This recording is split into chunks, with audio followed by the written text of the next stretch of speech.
Desde ahora hasta las 2 de la tarde, la Municipalidad de Moca comparte con sus municipios la experiencia de una semana. Vocero Municipal, órgano de difusión informativa, educativa y cultural del Ayuntamiento.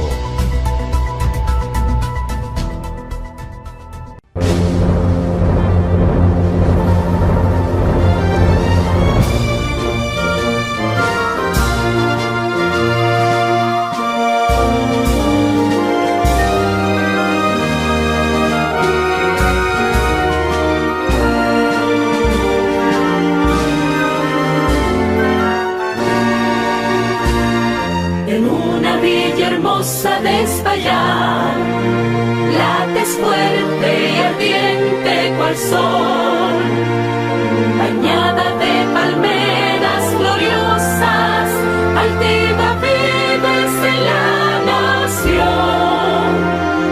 Tus hijos son un signo inmortal, héroes fieros labrados con pasión, promesa de eterna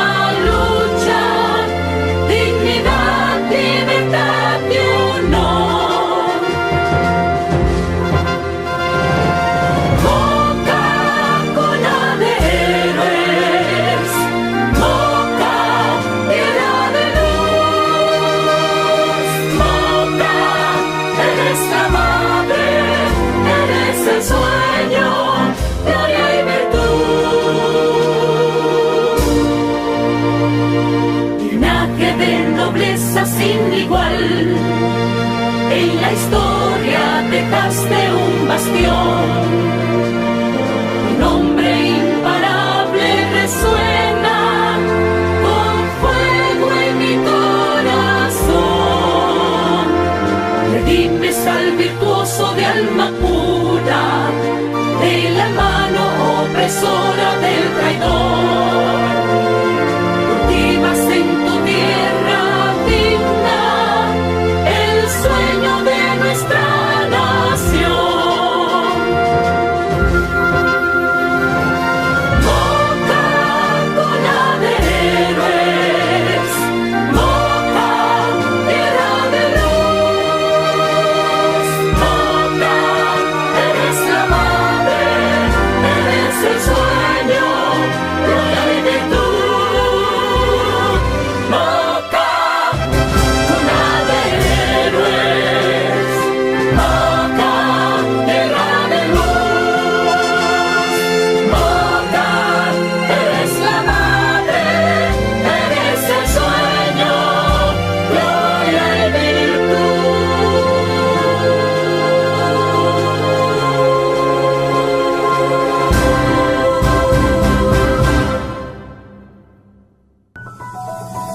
Vocero Municipal, órgano de difusión informativa, educativa y cultural del Ayuntamiento. Entonces, este proyecto contempla lo que es la rehabilitación de la planta La Dura. Actualmente estamos en fase de estudios para determinar qué requiere la planta de La Dura para trabajar a toda capacidad, por así decirlo. Las mejoras en el sistema de distribución, instalación de macro y micromedidores.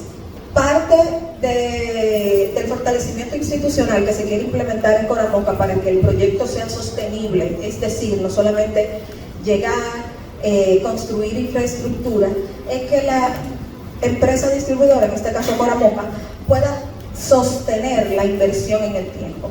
Y para eso se tienen que crear responsabilidades entre la comunidad y la empresa. Y por eso tenemos lo que es la macro y la micromedición sobre la infraestructura de alcantarillado y tratamiento de aguas residuales, que Moca cuenta con un sistema que data de hace muchas décadas. Todos sabemos que el sistema está prácticamente inoperante, la planta está fuera de servicio desde hace muchos años.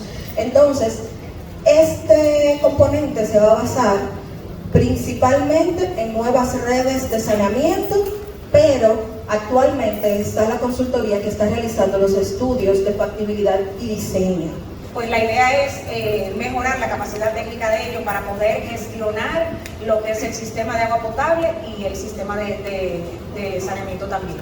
La inversión, el monto de inversión es de 43 millones de dólares y es un monto global. Como ustedes saben, los montos de este proyecto, los proyectos duran un tiempo, tienen antes de que se empiecen a implementar, pues se preparan lo que son los presupuestos y todo ese tipo de cosas. Sino aquí estamos hablando como representantes y autoridades de eficientizar lo que se necesite para la ciudadanía. Entonces, nosotros somos los que tenemos esa voz y tenemos también la responsabilidad de garantizarle al ciudadano que lo que se haga, que lo necesita, se haga de una manera adecuada y correcta. Ayuntamiento de Moca, pasión por un pueblo.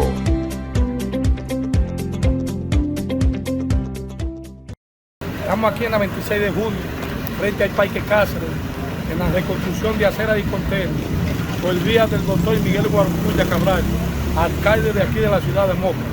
Se preocupa siempre por el beneficio de Moca y bienestar. Una obra que lo merecía, que estaba en mal estado y aquí estamos en reconstrucción. No, que tengan paciencia, que esto es por muy poco tiempo. Esto se hará brevemente, rápido, esta construcción. A los ciudadanos que tengan paciencia, que es beneficio para la ciudad de Moca. Porque esta acera hace tiempo que estaban en mal estado y ahora la estamos reconstruyendo. Vengamos por parte, aquí empezamos allá arriba en la 26 de junio, empezando que vengamos ahí con lo que es Boulevard, y entonces estamos aquí frente ahora de Parque, vamos a seguir en la ciudad entera por tramo, donde lo requiera lo vamos a reconstruir.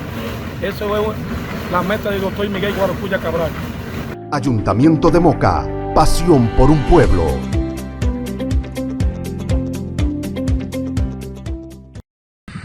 En este momento estamos notificando a la banca primera por utilizar un espacio sin autorización, ya que no cuenta con los permisos del lugar. Vamos a entregar notificación al representante de la banca primera. Aquí en este momento estamos en la Colón frente al colegio Juan Pablo Martínez. Estamos notificando, ya que no cuenta con la autorización de uso de rampa. Es hora de vivir en orden.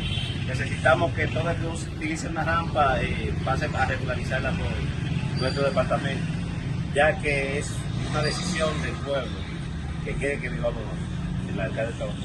Estamos en la calle Ángel Morales, frente a la loja, donde queda la bocina. Estamos notificando a estas personas que han tomado la vía pública como atención de un taller, ya que se nos ha vuelto una situación incontrolable. Estamos notificando para luego ajustarlo a lo que es el orden. Necesitamos vivir en orden. Las vías públicas no son talleres. El alcalde trabaja.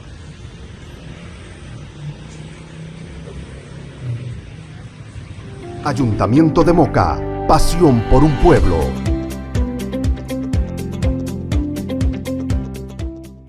Estamos eliminando lo que era un vertedero improvisado que estaba aquí en la calle Inver, en la esquina José de Carmen Ariza, frente a lo que es el Ple de Sobor.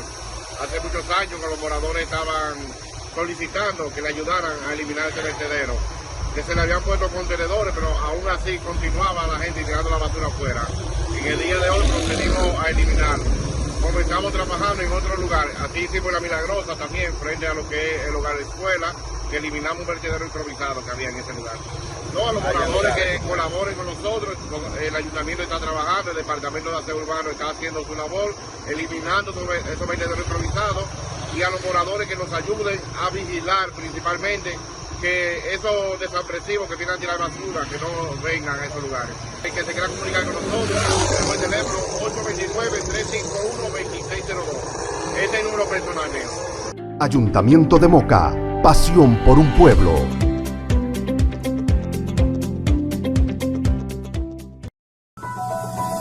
Vocero Municipal, órgano de difusión informativa, educativa y cultural del Ayuntamiento. ¿Sabías que una permuta puede beneficiar enormemente a nuestro municipio? El Código Civil de la República Dominicana permite que los ayuntamientos puedan intercambiar propiedades que no utilizan por otras que necesitan sin invertir un centavo. En estos momentos, el Ayuntamiento de Moca necesita permutar o intercambiar bienes que posee por camiones y maquinarias para hacer más eficiente la recogida de basura y otros servicios. Para tales fines, el alcalde Guarocuya Cabral pidió nombrar una comisión, la cual hará un levantamiento de la factibilidad del intercambio para luego proponerlo al Honorable Consejo de Regidores. Es un procedimiento transparente, eficiente y beneficioso para todos. Los interesados en participar pueden acercarse al Ayuntamiento de Moca. Primero nuestro pueblo.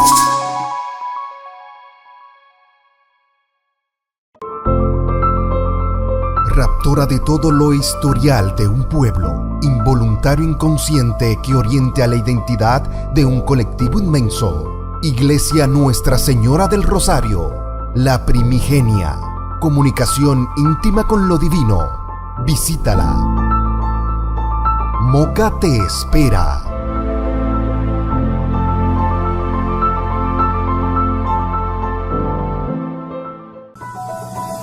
Vocero Municipal, órgano de difusión informativa, educativa y cultural del Ayuntamiento.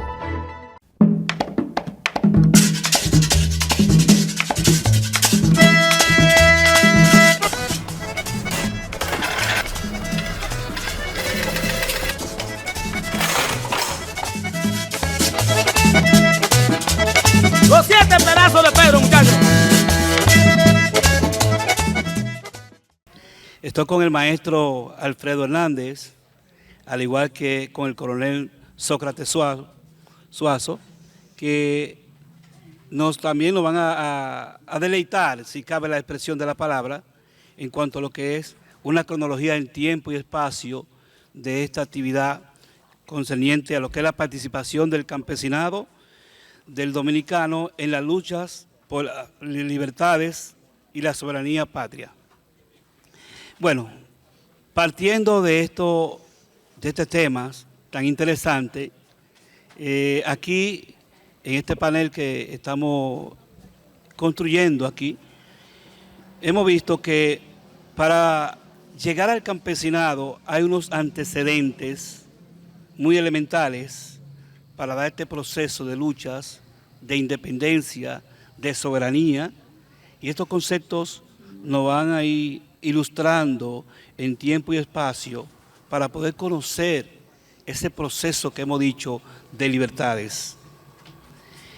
El coronel Suazo nos va a partir de este concepto de nacionalismo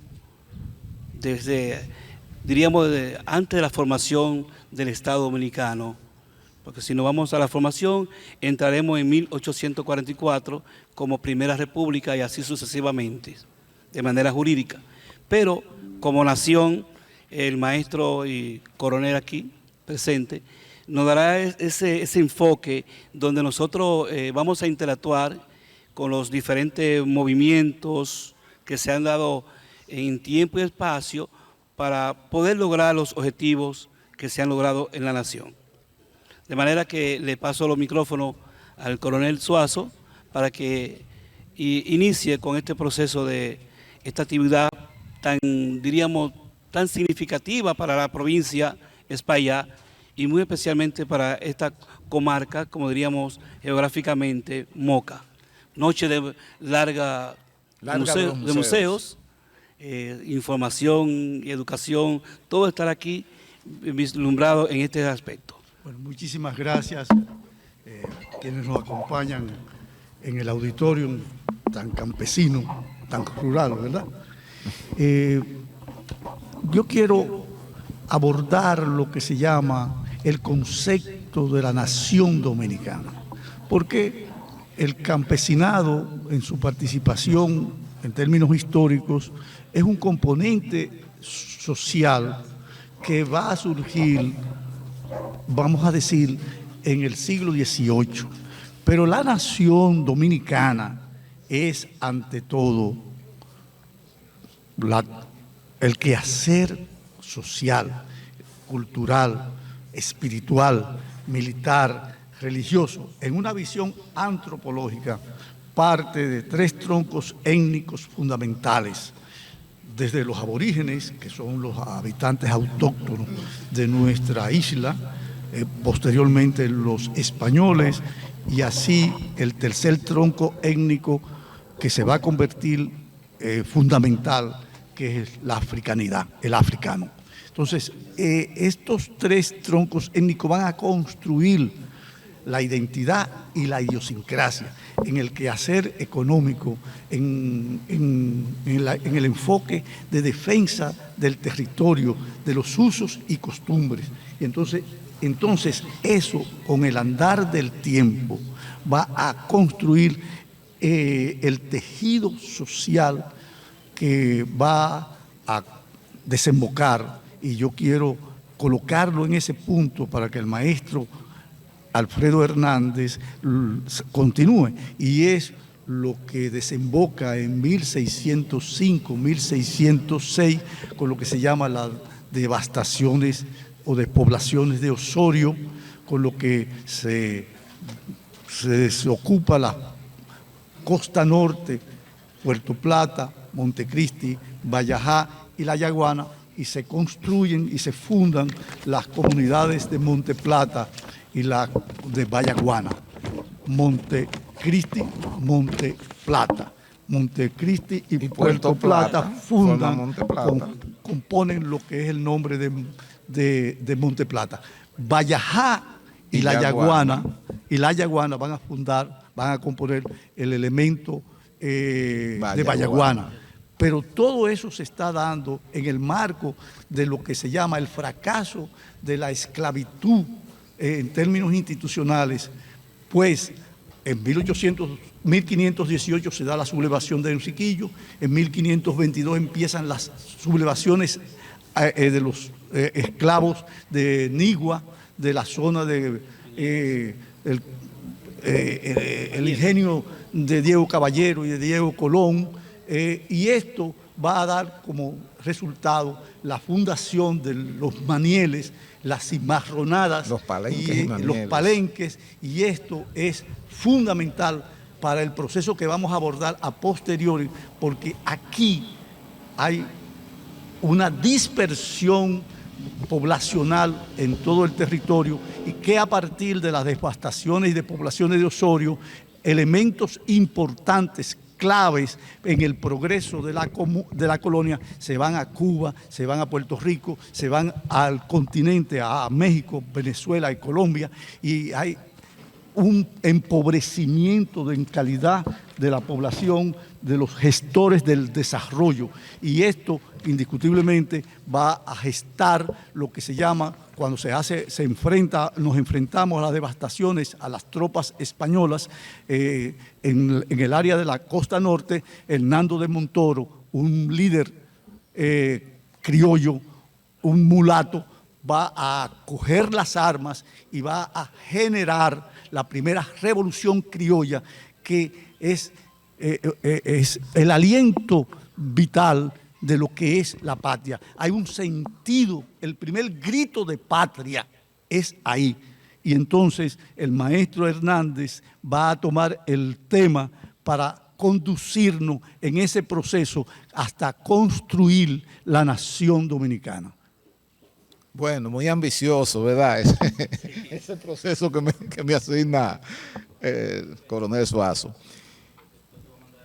Bien, escuchamos ahí en su voz el término mulato, el término criollo, porque en este país se produce una especie de sincretismo racial, porque se mezcla el aborigen con el negro, se mezcla con el blanco otra vez con el negro, y otra vez el indio con el negro, y con el blanco, y con el castizo, y con el mulato, y con el caipa mulato, con el salta para atrás, con el tente ahí, etcétera, etcétera. Y en definitiva, así es que como surge el criollo, el hijo de esos extranjeros que han estado poblando estas tierras, saqueándola, explotándola, pero que no tiene participación, es un discriminado. ¿Qué ocupación podía él ocupar si en el Estado no lo nombraban ni siquiera ayudante de un segundo alcalde? Porque España desconfiaba de los criollos en todo el continente, no solo aquí, que fue el laboratorio donde se forjó la conquista de toda América. Entonces, cuando hablamos de criollo, estamos hablando de esos hijos de extranjeros que nacieron aquí, que se criaron aquí, aunque muchos padres los enviaron a estudiar, enviaron a sus hijos a estudiar a Europa, pero el sentimiento era criollo, porque ellos a su regreso se reintegraron a su sociedad, que no era la sociedad de arriba. Aquí se habla mucho de educación, de universidades, en esos primeros años, pero eso era para la élite, hijos de los grandes funcionarios, altos funcionarios españoles. Cuando la clausuraron en el gobierno de Boyer tenía 23 estudiantes, 6 criollos y 17 extranjeros, porque los hijos de los funcionarios venían a estudiar aquí. Eso era la universidad.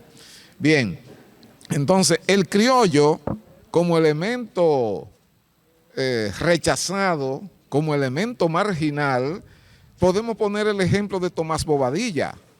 Para Tomás Bobadilla asumir un cargo de 5ª categoría durante la España boba, fue sometido al martirio de lo que se llama una declaración de sangre. Óigame, ese señor tuvo que demostrar por todas sus generaciones con testigos que no tenía sangre judía, que no tenía sangre de negro, que no tenía sangre de aborigen, que no tenía sangre de ningún extraño, creyéndose los españoles que ellos eran una raza pura. Pero a ese suplicio sometían a las personas aquí para darle un carguito de 5ª categoría, porque era que España no creía en los criollos, no tenía confianza en los criollos. Tendría sus razones, desde luego, pero eso aceleró el proceso de que en el criollo es donde surge entonces ese sentimiento nacional que expresa Hernando de Montoro cuando lo obligan a dejar esos predios que ellos habían estado ocupando, y ese sentimiento era generalizado, pero la represión era fuerte y no todo el mundo lo expresaba, así que eso tiene un valor extraordinario, esa protesta de Hernando de Montoro, que al decir de un historiador por ahí, ese fue el primer bajido de la nacionalidad dominicana. Don Marcio Veloz Magiolo, antropólogo, sí, historiador, novelista. Me parece que Peñavalle también se refirió a eso. Y sucede que ese lavado de sangre,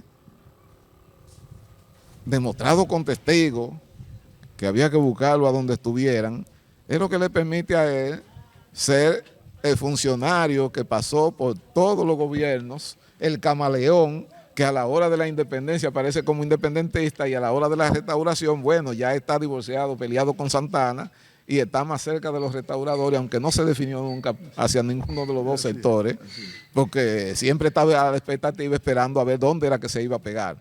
Pues bien, es ahí donde surge ese sentimiento nacional, que es una conciencia que adquiere, y esto tienen que tomarlo muy en cuenta, cuando esas personas que han habitado aquí, que nacieron aquí, que estaban en un territorio, llámese hato, llámese estancia, lo que fuera,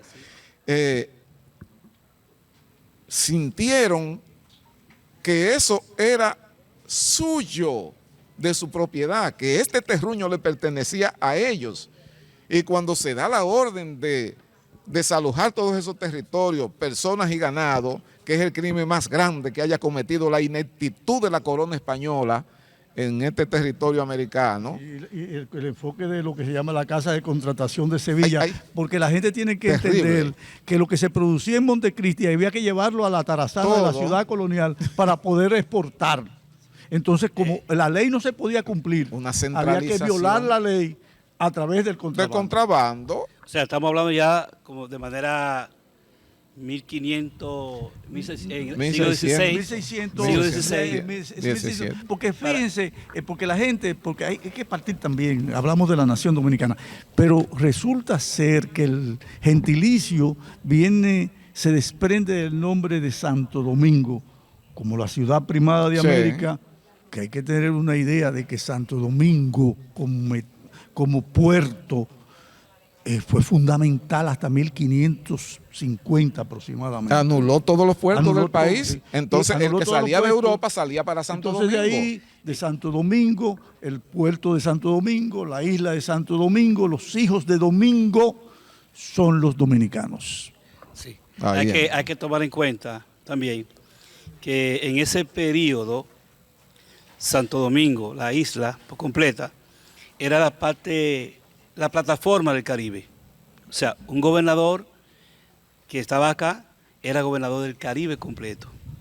O sea, Bueno, Sí, En pero el lo que ocurre es que ahí hay un proceso que se constituye a través de Diego Velázquez, la capitanía de Cuba, y desde la capitanía de Cuba va a salir Cortés, que Cortés hacia México. fue alcaide, fue regidor en Asua colonial, y de ahí sale con Diego Colón, que se va también con don Alonso de Suazo, y ahí construye una serie de naves con una tripulación importante y se va a México y va a escribir con el concepto que ya él tenía, porque se fue viviendo como concubina, como compañera a una taína nuestra. Él se va con ella a Cuba y la deja en Cuba y de Cuba parte a México.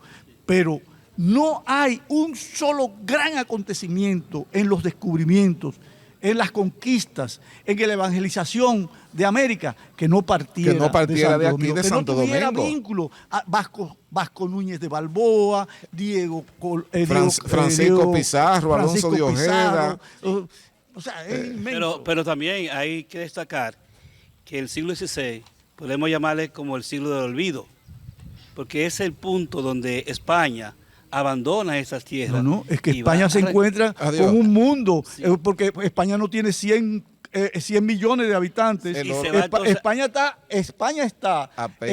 tiene todo Norteamérica, porque ustedes ven a Texas y a California y a Arizona y a la Florida, todo eso fue español. Eso fue español. O sea, España tenía que poblar todo el continente americano, las Américas. Y para poblar eso se requería recursos que en términos de población, en términos de tecnología, España no tenía, porque España es un país que sale de la... Que no producía nada. No transformaba ninguna materia prima. Los barcos tenían que construírselos los holandeses. Y los portugueses. Y los portugueses tenían que venir como guardias aquí, como guardianes. ¿Y quién eran los dueños? Como seguridad. ¿Quién eran los dueños del tráfico de esclavos? Porque aquí, señoras y señores, aquí en Santo Domingo nació lo que se llama el comercio triangular, que según Carlos Marx es la base del capitalismo. O sea, aquí se va a dar inicio a la revolución industrial. La acumulación originaria. O sea, eso nosotros estamos, tenemos, como decía Mariano García Lizardo, nosotros tenemos que salir de nuestra zona de confort, porque nosotros tenemos las posibilidades, las potencialidades de todo el territorio nacional, de convertir esto en una gran industria naranja, porque el mundo entero debe venir a Santo Domingo a conocer a Moca, a conocer a Puerto Plata, a conocer la línea noroeste, a conocer el sur, para que conozcan la historia de la humanidad. Sí, hemos sido la plataforma. Seguro. Hemos sido la plataforma de toda la historia, partiendo de este turno de tierra. Pero yo pienso que tenemos que volver al tema. Sí, exactamente. Tenemos que volver al tema después de las devastaciones. Claro, porque las devastaciones van a generar, o sea, que es la locura de España.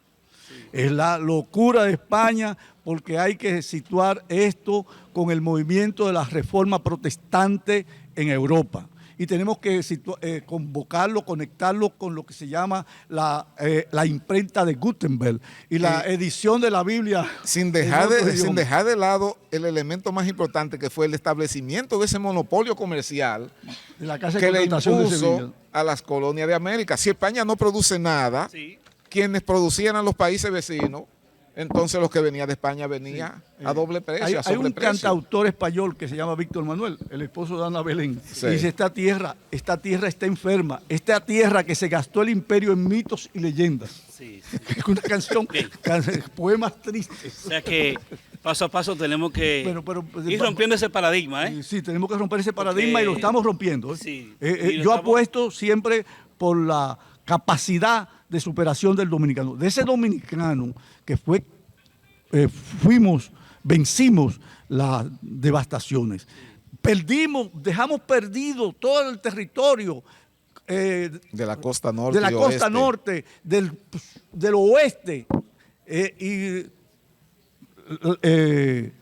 concentrando esto en Monte Plata, Vallaguana, el Ceibo, el este, lo que era el este, y botamos todo el Cibao, prácticamente de La Vega para allá era botado, y de Azua para allá era botado. Un reflejo de la estrechez que se tenía en España. Sí. La corona española tenía una estrechez en cuanto a esto. Miren que una visión sumamente de mime. Entonces ahí van a hacer lo que se llama, con estas reses perdidas, con toda esta tierra perdida, va a surgir otra actividad, la ganadería. Y la ganadería va a ser fundamental, que ahora voy a empalmar con elementos, símbolos importantes de la dominicanidad. Filibustero, bocanero. Pero eso es importantísimo, porque entonces las autoridades españolas que eran nativas, que administraban, que vivíamos del situado de México, de los sueldos de México que lo mandaba de México, de los funcionarios, a veces duraban 10 años sin mandarle los sueldos. 2 años. Y entonces los prestamistas hacían su agosto. Bueno, el caso es que se hacían también de la vista gorda las autoridades con el contrabando. Y ahí surgió, cuando los piratas filibusteros siguieron pillándonos y estableciéndose los franceses en el oeste de nuestra isla, ahí surgieron las cincuentenas. Las cincuentenas muy importante, es las primeras unidades de autodefensa del territorio. Nosotros somos el primer pueblo que gesta el etos, el sentimiento, la conciencia de que nos pertenecíamos nosotros. Nos vamos desprendiendo de la tutela española y nos convencemos los dominicanos que ya en 1623 hay un decreto real de los reyes de España definiéndonos como dominicanos. Y en 1631 los curas de la Orden de los Dominicos escriben los dominicanos. Las familias dominicanas tienen una gran vocación mariana por la Virgen de la Altagracia. Y en 1655 esos monteros, que son los cazadores de reses, desarrajetadores, van a vencer con esas lanzas. Con lanza de palo. Van a vencer con esas lanzas la invasión de Pen y Venable en 1655. Y esos monteros van a vencer a los franceses una y otra vez en el río Dajabón, que lo empezaron a llamar río Masacre. Y en el río Rebois, que de ahí viene la palabra Rebú, que es el río de Guayubín.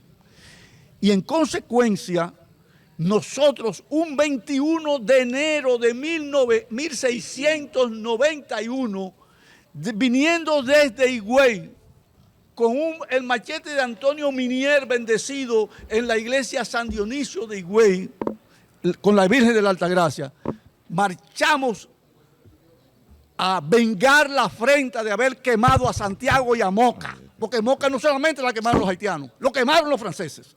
Y en 1631, 1691, un 21 de enero, vencimos los franceses, matamos más de 400 soldados, matamos al gobernador francés Tarí de Cussy, y desde entonces se celebra, desde el año siguiente, en la Sabana Real de la Limonada, y desde entonces al año siguiente le dedicamos el machete en el altar de la Virgen de la Altagracia, ese machete redentor, y en consecuencia celebramos el Día de la Virgen de la Altagracia, que es el día de la batalla de la Limonada. En consecuencia es muy importante esto, porque esas lanzas victoriosas frente a los franceses, frente a los piratas, frente a los ingleses de Pen y Venables, son las lanzas que están en el escudo nacional. Por eso están ahí. 4 lanzas ahí. Sí. Maestro, entonces, ya entrándonos al tema un poco más del campesinado, vemos que en diferentes lugares el campesino adquiere otro nombre. Por ejemplo, en Sudamérica le llaman guajiro, en Puerto Rico el jíbaro. En Cuba, guajiro. Sí, en Cuba también.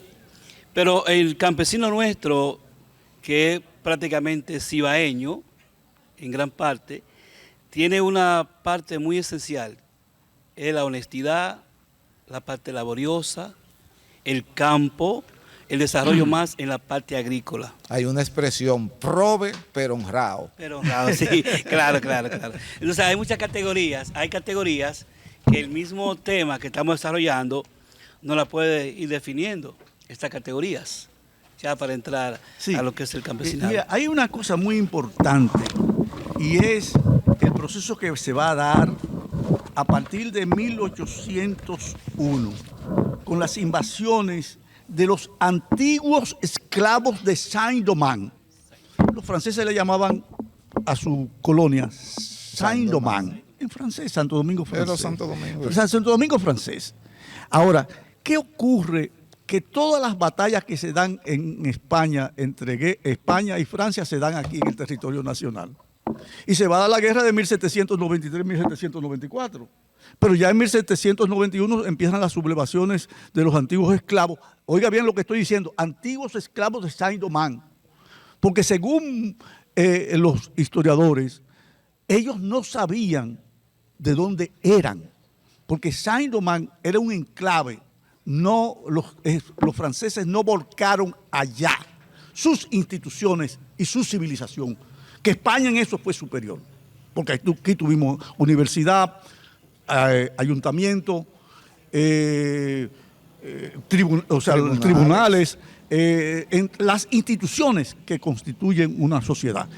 Y nosotros sí sabíamos que éramos dominicanos, como se lo dije, de 1623. Ahora ellos no sabían. Al fundar cualquier ciudad, cualquier poblamiento, lo primero que nombraban era un ayuntamiento. Un ayuntamiento con su iglesia, con la evangelización. Ellos no tuvieron ese proceso. Entonces, como los franceses tenían un sistema de alto desarrollo, una explotación intensiva y criminal de más de 20 horas de trabajo. Esos esclavos había que vivirlos reponiendo. Y además era un gran negocio el tráfico de esclavos, la trata negrera en todo el continente que ellos dominaron. Y dominaban el contrabando de armas, el contrabando de gente y el contrabando de todo. Y la gran producción. En consecuencia, ellos cuando explota la revolución de los antiguos esclavos de Saint-Domingue, esa revolución no se llama la revolución haitiana, hasta que después los teóricos le dicen que esa es la revolución haitiana, que cuando fundan la República de Haití, ellos primero llamaron, Dessalines hablaba de la República de Negros, y que la constitución de esa república establece, tenía que escribirse sobre la piel de un blanco y con la sangre de un blanco, el odio sobre el odio, y el odio no construye. Ahí está la diferencia entre la nación dominicana y esas cosas. Y para ser haitiano había que ser negro. Había que ser negro. En consecuencia... Y con lo primero que pelearon después de la independencia fue con los mulatos. Sí, en 1795 con el Tratado de Basilea que le cedía todo, ya lo habíamos reconocido a través de Risuí, del Tratado de Risuí, y de Aranjuez habíamos definido los límites fronterizos, pero en 1795 firmamos, después de la derrota de España frente a Francia, firmamos el Tratado de Basilea que le cedíamos toda la isla a Francia. Y entonces en 1802 llega la invasión de Emmanuel Leclerc, el cuñado de Napoleón, para tratar de ahogar esa revolución de los negros de esa zona. Y entonces se va a dar... Napoleón está en la guerra. La era de Francia. La era de Francia, en Santo Domingo. Pero vienen las invasiones de 1801, 1802, 1804, 1805, donde incluso muere Serapio Reynoso del Orbe con aquellos valientes combatientes. Se da el caso de Moca, que tenemos el episodio de de la iglesia, sí, pero que y se queman. Ellos venían repitiendo eso desde que salieron de Santo Domingo, apresando a todos los blancos que vivían en los campos, sí, y amarrándolo con cadena, incluso los que morían lo mataban sí, ahí pero mismo. incluso la gente no sabe en La Vega, y que en las montañas de Constanza, que en las montañas de Jarabacoa, que Sabana Iglesia, que San José de las Matas, es de algún modo los blancos que se salvaron, que se fueron incendiaron a La Vega, y La Vega desapareció durante 8 años. Estamos hablando del degüello de Moca. Sí, pero es que en La Vega se produjo el mismo día primero, antes de llegar a Moca. Bueno, entonces, frente a eso, va a correr la era de Francia en Santo Domingo, que va a durar hasta 1809, después de la derrota de los franceses en Palo Hincado por el brigadier Juan Sánchez Ramírez, y en consecuencia lo que hay es una composición, porque vamos para la República, vamos para la guerra patria, sí, vamos para la guerra patria, pero yo quiero llevarte hasta allá, en el sentido de que cuando termina la gobernación de Sánchez Ramírez, en el 12, el 11 o el 12, entonces empieza la era de la España boba, que concluye con la independencia de Núñez de Cáceres. Sí. Y hay una dispersión del concepto de cada núcleo disperso en este gran territorio de cerca de 150.000 dominicanos, que era lo que había en el territorio dominicano de la época, dispersos, negros, antiguos esclavos, gente... criollos dispersos en las montañas, y no tenían una conciencia patriótica. Y naturalmente entre 1822 y 1844 es que se va a producir la articulación de un decálogo político, ideológico, encabezado por Juan Pablo Duarte. Ahí está la grandeza de Duarte, el hombre que dice en un verso del 26 de mayo de 1844 frente a la Junta afrancesada encabezada por Tomás Bobadilla, que dice: los blancos, morenos, cruzados, unidos marchemos y al mundo mostremos que somos hermanos. Duarte tiene un concepto claro de la composición étnica del pueblo dominicano, y entonces le da esa luz, esa conciencia, articula la dominicanidad, le da elementos a perseguir, metas a perseguir, y él enciende la conciencia política de la nación dominicana. Ya, nosotros somos nación porque ya en 1814 Andrés López de Medrano escribe un libro de lógica, rector de la Universidad Santo Tomás de Aquino, donde define a la nación dominicana. Por eso decía que la nación dominicana es continuidad en el tiempo, continuidad en esta lengua, continuidad en la escala de valores que nos ha unificado y que hemos perseguido con esas epopeyas escritas con sangre y fuego. Sí, sí. Y los grandes sueños. Y detrás de esos grandes sueños, nosotros ahora aspiramos a relanzar a la República, a constituirnos en Estado en 1844, con el verbo, que los principios de Juan Pablo Duarte de 1838. Y esa república se va a lanzar a la guerra frente a los planes anexionistas de los traidores, como ocurrió con los afrancesados, Pedro Santana, y los que no tuvieron fe en el destino nacional. Y hoy reclamamos la fe en el destino nacional, porque esos campesinos, esas victorias en San Tomé, en Sabana Larga, en Beler, La Estrelleta, Las Carreras, Azua, Santiago, siempre fueron mayormente de los un 80, un 90% de campesinos dominicanos. Sí, más eso de un sí, 90%. Sí, eso hay que resaltarlo. Esos movimientos de resistencia que usted acaba de decir. Y la restauración fue una guerra campesina también. Y fue una guerra de liberación nacional. Sí, y ya campesina. tiene otra categoría. En todos esos movimientos, en pro de la independencia, en pro de la libertad, estuvo el campesinado. En un mayor, diríamos... Es que no habían ciudades. Sí, señores, Santo Domingo, por ejemplo, tenía 8.000 habitantes. Puerto Plata, 6.000 habitantes. Sí. Santiago, 14.000. Eran las únicas 3 ciudades que habían. Después todo es Reteraldea. Todavía en el siglo XX, el poeta Héctor Inchautegui Cabral dice, Encanto a la patria bien amada, 2 o 3 ciudades, 2 o 3 casi ciudades. Lo dice Pedro Héctor Inchautegui en el siglo XX. Estábamos como en la Edad Media, más habitantes en los campos que en las ciudades. Sí, y desvinculado del proceso. Totalmente de acuerdo con lo que usted plantea, y sobre todo más haciendo hincapié en la batalla del 30 de marzo. Porque en un momento que Mella tiene que recurrir a grandes líderes. A la sierra. Tuvo que ir a la sierra. Por ejemplo, Fernando Valerio, que vino con los andulleros, aquellos que estaban en el albor del tabaco, el trabajo, que vinieron con lanza, con piedra, con palo, sobre todo también los que se buscaron aquí en Moca, con José María Inver, fueron campesinos. Líderes tuvieron que buscar estas personas campesinas para poder lograr la independencia, para poder tener lo que se llama y ser dominicano. Sí, correcto. Sí, correcto. Entonces, así mismo, tanto Fernando Valerio, José María López, entre otros, tuvieron que armonizar para poder contrarrestar al enemigo.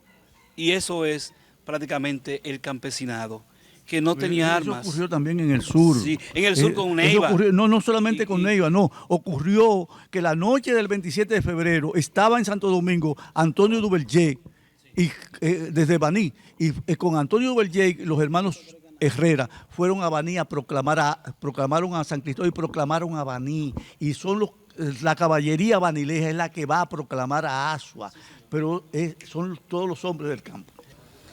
Bien, hay unos elementos muy importantes a destacar en cuanto a lo que es este proceso que estamos llevando a cabo hoy, y hemos visto ya que con Núñez de Cáceres hemos conocido lo que es la nación dominicana, y que a partir de Duarte, 1844 en adelante, ya tenemos el concepto un poquito más desarrollado con lo que es el gentilicio dominicanos. Y ahí, a partir de ahí, tenemos que ver otros elementos que se fueron dando en la conjunción del trabajo del campesino en lucha y en pro de la independencia, en pro de las libertades. Hay un elemento muy importante a destacar, que es la Revolución Liberal de 1857. Aquella revolución tabacalera, cibaeña, y quiero, con el permiso de ustedes, citar aquí a un mocano que escribió este libro, Fundamento de Historia Social Dominicana, Silverio González Camacho, el cual ya hoy no está con nosotros, debido a que en la pandemia, se nos fue en la pandemia. Sí. Sí. Y él destaca aquí unos elementos muy importantes. Dice que la revolución de 1857 fue causada principalmente por la corrupción administrativa promovida por el propio presidente Buenaventura Báez. Esta manifestación de la descomposición política y moral en que vivía la República Dominicana fue condicionada y facilitada por la anarquía y también la crisis monetaria del país en la década de los 50. Así, en su último gobierno de Pedro Santana también realizó emisiones de papel moneda ascendente a unos 18, por aquí nos plantea 8, 18 millones en el momento de pesos, para recoger los que estaban deteriorados. Supuestamente ese era el sentido, pero a raíz de la invasión de la lucha que tuvo el país, 1855, se hizo esa emisión de monedas. Bien, para cubrir esos gastos de la guerra. La guerra de 1805, sí, de la batalla de Santomé, Cambronal y Sabana Larga. Sí. Entonces, la última guerra, la última invasión haitiana. Aquí cabe destacar alguna característica también, señala el autor, sobre Buenaventura Báez, que prácticamente abusó del campesinado, en sentido de que comenzó a traer, trabajo. Para que la gente sitúe. Sí. No. Lo que ocurre es que Buenaventura Báez es un caudillo antinacional. Él no creía incluso para 1844, cuando los trinitarios dan el golpe de la proclamación de la República el 27 de febrero de 1844, él tenía un plan Levasseur, un plan de protectorado francés. Él no abandonó nunca eso, nunca lo abandonó. Y cuando Santana, que tenía un ejército particular de peones y ateros, y con el cual concurre, y ahí también tenemos que dar el crédito a los campesinos. Los campesinos del este van con Santana a Asua de 1844, la batalla de Asua, y participan también en la batalla del Número y participan también en la batalla de las Carreras. ¿Las Carreras? O sea que no, pero bueno, en el caso concreto que nos ocupa ese periodo de 1855-1856 es que el Estado salió quebrado de la guerra dominico-haitiana y entonces ya el peso militar, político, la importancia se había mudado para el Cibao, ya el sur no era determinante, como la guerra de independencia fue fundamentalmente una guerra del sur y por eso instauró a presidentes del sur, como es el caso de Buenaventura Báez y de Pedro Santana. En consecuencia, ya aquí hay un movimiento porque el precio del tabaco a nivel internacional y fundamentalmente en Alemania había alcanzado altos precios y esas divisas, que es el ingreso de moneda del franco alemán, enriqueció a los campesinos, pero entonces el gobierno le impuso a los campesinos, le arrebató a los campesinos la divisa, se quedó con las divisas y a cambio le llenó los cerones de papeletas sin respaldo, papeletas inorgánicas. Fueron a usar ese dinero, no servía para nada, ya no servía. Sabían que estaban en las ruinas, entonces eso va a generar lo que se llama la revolución cibaeña, que sigue siendo, porque nuestra primera guerra civil. Nuestra primera guerra civil, porque en esencia el 80%, 90% vivía en el campo y entonces eran revoluciones campesinas. Sin el campesinado no había forma de hacer la guerra. Y entonces ahí se da la guerra cibaeña, lo que se llama la guerra cibaeña. La presidencia se establece en el triángulo Moca, Santiago, La Vega, y el 19 de febrero de 1858 se promulga la constituyente de Moca. Entonces tenemos la guerra de los 6 años, que es importantísimo, y vamos al 1916 a 1924, porque ahí van a estar los guerrilleros patriotas del Este que han sido los gavilleros vilipendiados como los gavilleros. Maestro, entonces también tenemos ahí la resistencia en la Barranquita, en Mao, y tenemos los hombres del Este. Gloria eterna a los campesinos. Quiero también resaltar, maestro, que esos movimientos ahí que habíamos hablado fuera de cámara y que ustedes lo manejan también al dedillo, hemos visto también, como dicen, los gavilleros, hemos dejado atrás un poquito a Olivorio Mateo. Sí. También pero él fue gavillero. Fue gavillero. Y debo decirte una cosa, el poeta Pedro Mir, que yo no lo llamo poeta nacional, sino poeta social. Poeta social. Como le llamaba Juan Bosch. Nos escribió una novela interesantísima que se llama Cuando amaban las tierras comuneras. Y entonces, en la guerra del 65, están presentes los campesinos. Maestro. Indiscutiblemente, porque de todos los puntos del país fuimos a defender la patria en la última guerra amurallada. Se nos cumplió el tiempo prometido, pero no era necesario. Había que colofonar eso. Exactamente. Y también el tiempo aquí, hoy mismo también ya estamos llegando casi al final. No, ya llegamos al final. Porque déjeme decirle, maestro, aparte de esas reformas agrarias que se hicieron, lucha campesina, tierra para el campesino, hay que hablar también, para finalizar, de una mujer llamada Florinda Muñoz Soriano, que representa a todas las mujeres y a todos los hombres, porque cuando mencionamos a un prócer, a un héroe, en él estamos mencionando a los del montón salido, de Federico Bermúdez, a los que no están en la crónica de la historia. Son los conductores, pero detrás de ellos es que está el pueblo. Está el pueblo, está el pueblo. La historia con los hechos. Una luchadora campesina por las tierras, en las cuales tuvo su juicio también. Un juicio que prácticamente perdió y también murió luchando. O sea que el campesino ha estado presente, amando su tierra, trabajando por su tierra, pero tenemos que darle no la espalda, sino el frente a lo que necesita el campo hoy día. Bueno, entonces lo que estamos es reivindicando la identidad dominicana, porque en resumen, todos somos campesinos, sí, todos somos dominicanos, todos somos los estudiantes, los intelectuales, los profesionales que elaboramos día tras día en aras de la grandeza nacional, de la grandeza de la nación dominicana. ¡Que viva la patria! Okay. ¡Que viva! ¡Que viva la República Dominicana! Gracias a todos por su atención. Me veo guava, no me veo.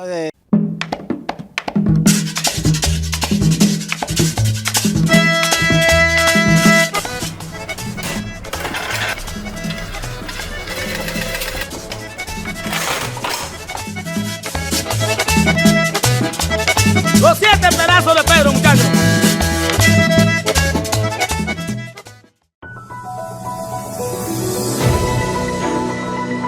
El próximo sábado, cuando sea la 1 de la tarde, la Municipalidad de Moca compartirá nueva vez con sus municipios la experiencia de una semana. Vocero Municipal, órgano de difusión informativa, educativa y cultural del Ayuntamiento.